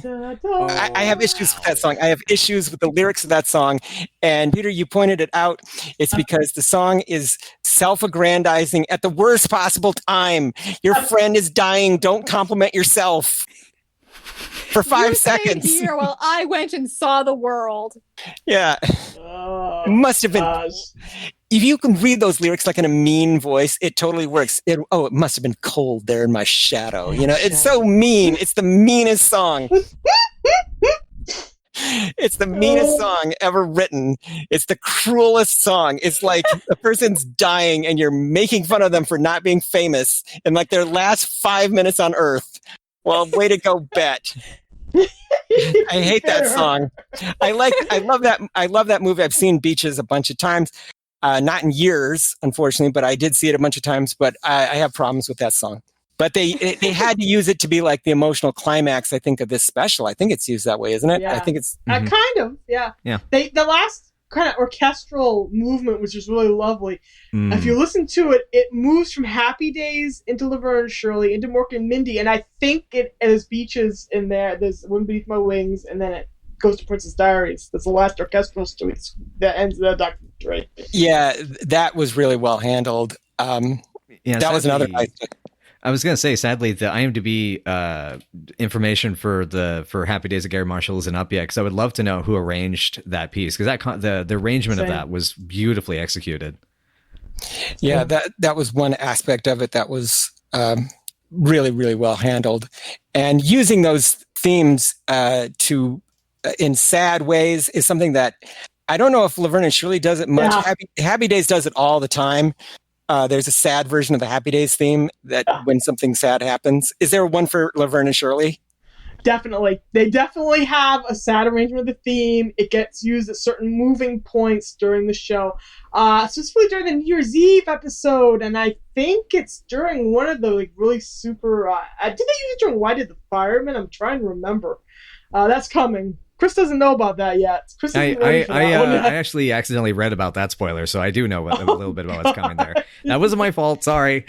By the way, it's totally irrelevant, but it was weird in the special seeing Jeffrey Katzenberg for a few minutes because I had just been seeing all the coverage about the failure of Quibi. Oh my God, yes. And Jeffrey Katzenberg blaming it on COVID-19 and not on the fact that it was an idiotically conceived platform to begin with. Oh man, 6 Degrees of Garry Marshall. 6 Degrees of Garry Marshall, which is another awesome thing that watching this documentary got me to do was to look up, Eisner and Katzenberg, and then looking up the history of it and realizing that period at Paramount was nuts. Oh, hell yeah. Because there were so many people that ended up, I mean, like Don Simpson came out of that, Michael Eisner, Jeffrey, and Katzenberg. And they were, because they were part of, I think it was a Barry Diller's team. And then that was amazing. Like they already had come out of Bob Evans and then moving into that. And so, seeing Katzenberg in there was interesting. It makes me wonder if that's why with Katzenberg and Eisner moving off to Disney, why in turn they were able to drag Garry into the film business through like Touchstone Pictures and that type of work. Well, until I started researching These Days Are Ours, I didn't really know the extent of Michael Eisner's importance to this saga. And of course, Michael is crucial to Happy Days and Laverne and Shirley, which you mentioned in your first podcast. You talked about Michael. And so it was very, very appropriate that Michael was there. I didn't quite understand why Jeffrey Katzenberg was there, but Michael Eisner absolutely earned the right to be there. I think Michael Eisner actually deserves the right to be called like an executive producer or co-creator of Happy Days, but he didn't take it. So I would say he didn't take it because, he wanted it to be Garry's show, but he deserves that title. So, he was very much the dad of Happy Days even before it got to Garry. So if you don't have Michael Eisner in this story, Cindy Williams does not end up playing Shirley Feeney. So, oh, wow. Yeah. Oh, yeah. Like, he hid that Liberty Williams test in that building. He did that. Now you reminded me of another story where on American Graffiti, Cindy and Ron would have long waits between camera setups. And Ron would get up and ask the director, George Lucas, questions about filmmaking. Mm-hmm. And Cindy said, "Oh, Ron, you're wasting your time. Why are you bothering doing this? Why do you care? This is a huge waste of time." And so no one was more surprised than Cindy Williams when Ron Howard became a director. She thought he was a complete nerd for asking George Lucas. I mean, he was, but that's a good thing. That's why she directed one episode. That's why she... But actually, on that note, to swing things back to Garry Marshall, another thing in his credits, which I wish had been talked about as we were saying about the actors, is he even has a cameo, apparently possibly uncredited, in Grand Theft Auto, which is Ron Howard's first film. Oh, that's awesome! The movie, the movie that I want to see was one that was directed by Jerry Paris, produced by Ron Howard, starring Donnie Most. There's like a Donnie Most starring movie vehicle. Is that the one that also has Linda Pearl? It has Linda Pearl in it, yes. He and Linda Pearl actually made a movie together. They made 2 movies together. There are 2 Donnie Most Linda Pearl joints out there. Somebody was financing these things. But But that brings it back to the special again. Always, of course, nice to see Anson and Dawn on the show. They're doing great, and if you haven't seen Harvest Time with Anson and Dawn, it's on YouTube. It is a extremely dark short film that they just very recently made.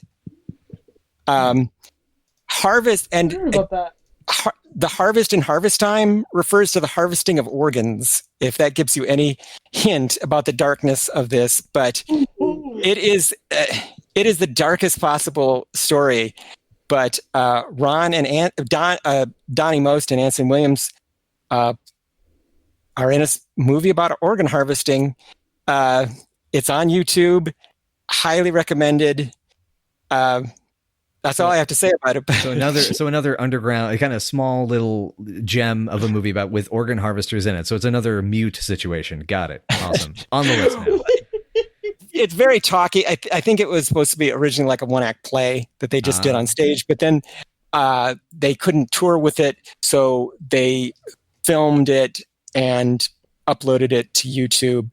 And it's bleak, but if you wanted to see like a darkest timeline version of Happy Days of what happened to Ralph Malph and Patsy Weber, even though they don't play those characters, you'll get it from Harvest Time. It is wow! It was surprising. I didn't know that existed. Okay, there we go. I found it. I did not know. And I love that it premiered. So Pop Culture Goes to Pop Goes the Culture. They put it up on April 1st of this year, which, oh boy. Yeah, they put it up during a bleak time. On April Fool's Day. On April Fool's Day of all things. And some people at the premiere, of course, you can have live chat. And because the subject matter is so dark, and because both Don and Anson just swear a blue streak through the whole thing, some people who expected to tune in and see Happy Days, they were scandalized and offended by it. But I think everybody on this panel could handle it. Yeah. Oh yeah, definitely in my case. So I think now is the time that we need to shoe in a happy ending. Yes. So please listen to our podcast. Well, actually, okay, I have one thing I could add. Usually when Lisa and I do our episodes, we out of 10, what would we rate the episode we just watched? Oh, great. Yeah. So retrospective, on a scale of 1 to 10, what you giving this one? I'm giving it an 8. I'm not really good at rating things on a scale of 1 to 10, but I will also give it an 8. I mean, if you can almost make me cry, then that's an easy 6. And it was very enjoyable.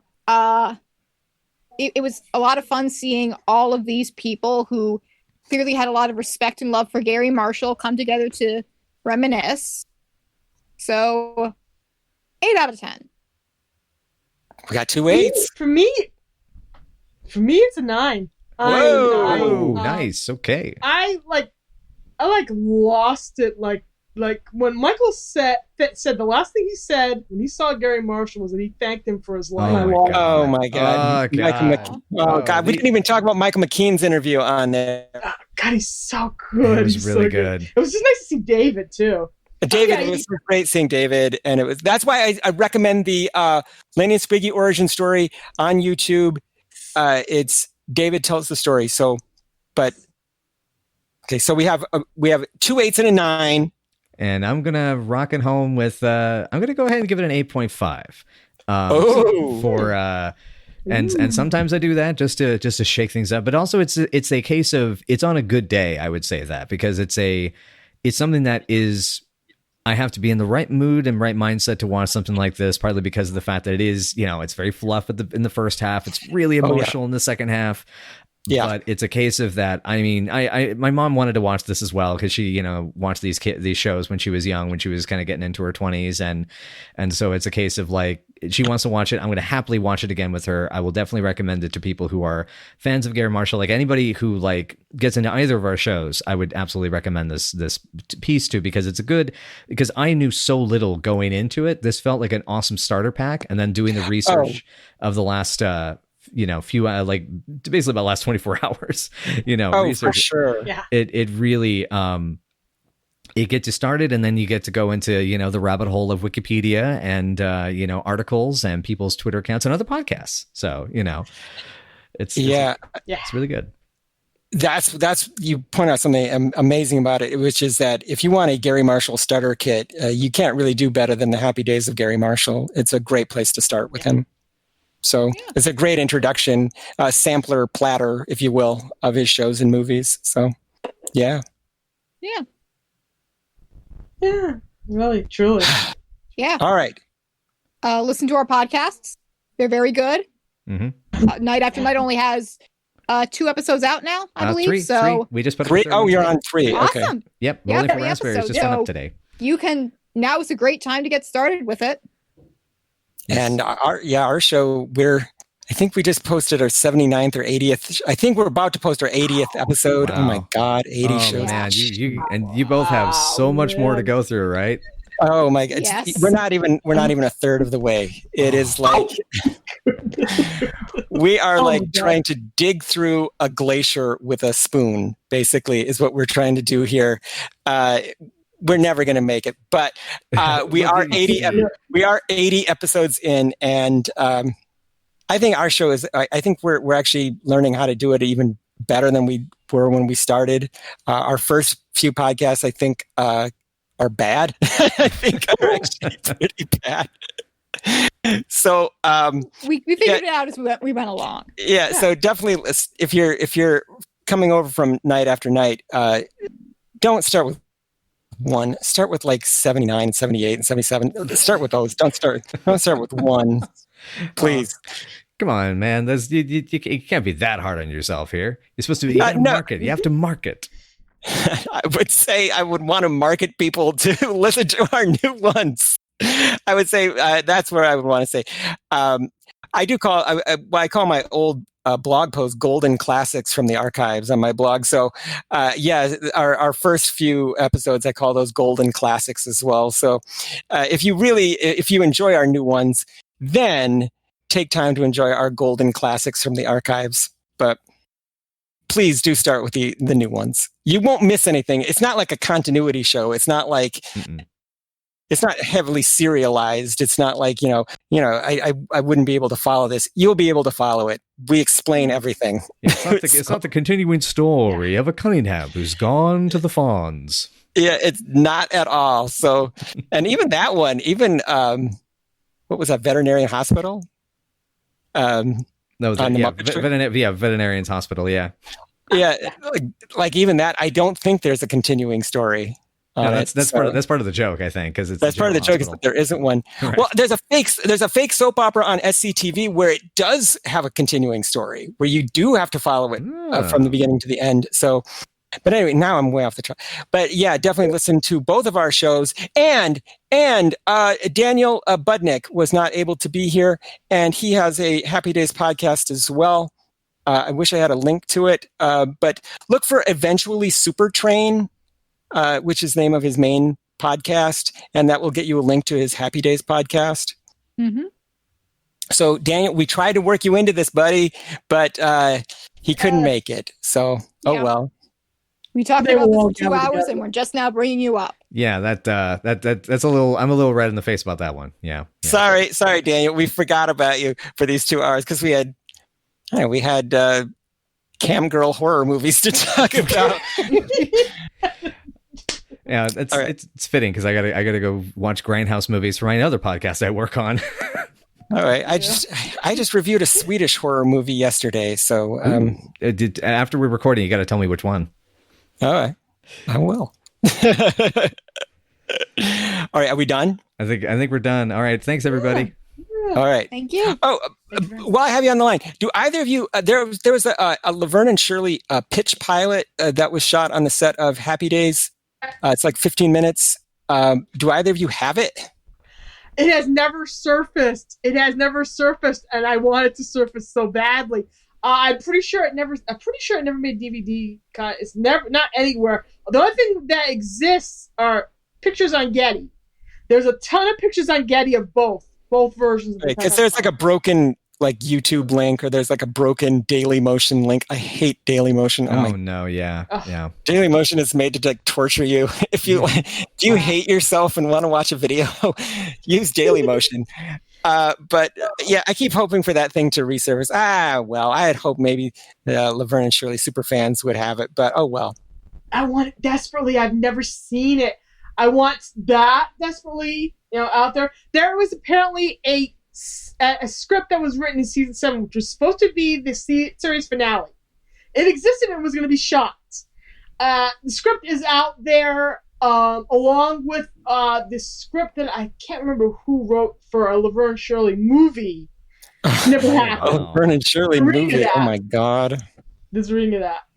All right. Well, we'll have to keep looking through those archives. All right.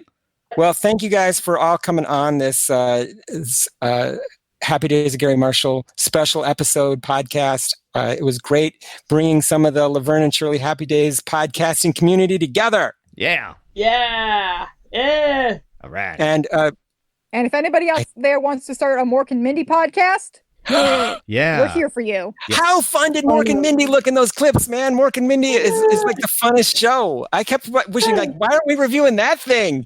Like, that show is so much more fun than what we got. What do we got? The Fonz? They got Mork. He's a freaking alien. Why do we get Dauber? And Pam Dauber. Every week we would get to look at Pam Dauber. Oh, well, we get to look at Anson Williams every week.